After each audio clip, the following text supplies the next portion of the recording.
EvapTech, the leader in research and development in the cooling tower industry, has introduced another innovative product for plume abatement and water conservation, EvapDri. So there is a worldwide need for cooling technologies that can conserve water and that can also abate the visible plume. Visible plume from wet cooling towers is problematic for numerous reasons.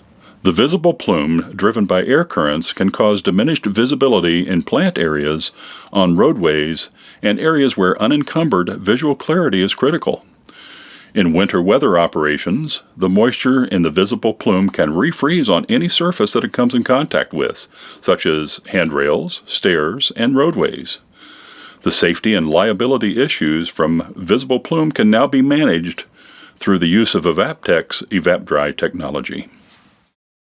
The EvapDri technology has several different possible configurations in the way we can mix dry coils with wet fill, or we can install inside the cooling tower cell all coils, and then we can have those coils working with water over them as a fill, or working with water inside them as dry cooling. At EvapTech, we have been looking for ways of combining dry sensible cooling with wet evaporative cooling. Wet evaporative cooling is what gives, in power plants and industrial applications, the best thermal performance, one of the best thermal performance possible. In this technology, with a system of pipes, headers, and valves, we can run the cooling tower as a wet cooling tower, let's say in summer mode, to get the best the best thermal performance we can get. Or in the winter, we can direct the flow inside the coils, and so one part of the tower still has fill in it, and it works as a wet system, and one part, more than 50%, uses coils with the water to be cooled inside the coils and is dry. So this combination of wet and dry also allows us to reduce or eliminate the visibility of the plume. The bottom line for this particular project is the tower had a pluming problem. The tower fogged the plant, it fogged the adjacent road, and we were able to show that it worked out well. The operation is just like a cooling tower. We have, in the summertime, water will run over the cooling tower, fill, and run over the cooling tower coils. In the wintertime, the same water will go through the coils, heat up the coils, and heat up the air, and mix warm, dry air with warm, moist air, and decrease the plume. Visible plume occurs when warm, moist exit air comes in contact with the ambient air outside of the cooling tower. When this occurs on a day when the air outside is colder than the exit air, water droplets in the air condense, creating a visible plume. The chart illustrates the relationship between ambient conditions and cooling tower exit air. The lower right area near the sun shows conditions which will not produce a plume.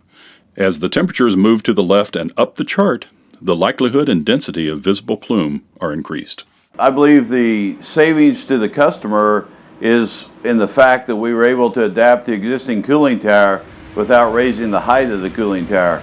Many locations have a situation where height is limited based on their permit, and by adapting this product into the existing cooling tower from the outside, there really isn't any difference. EvapTech's EvapDri technology is possible through research and development of existing technology being adapted to large-scale projects. The advantages of EvapDri include a much simplified control system consisting of 4 flow control valves in lieu of an intricate and unreliable system of air control dampers and actuators found on other systems.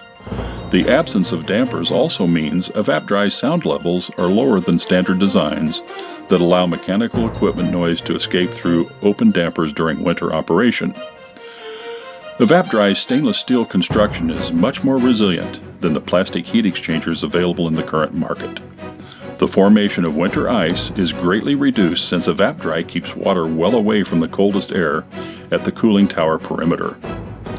Tower pump head is similar to standard counterflow systems since the EvapDri coils reside in the fill region of the tower instead of the fan plenum and returns water directly to the collection basin.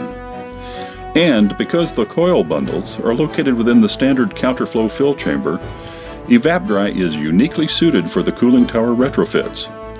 Further, with a height of up to 25 feet less than other designs, the low-profile EvapDri tower means fan decks are more safely and easily accessed, encouraging regular inspection and maintenance with aesthetics that do not draw undue attention from the neighbors. EvapDri, taking plume control and water conservation technology to a higher level by offering unprecedented ease of use in the first truly operator-friendly design with highly durable stainless steel heat transfer surfaces.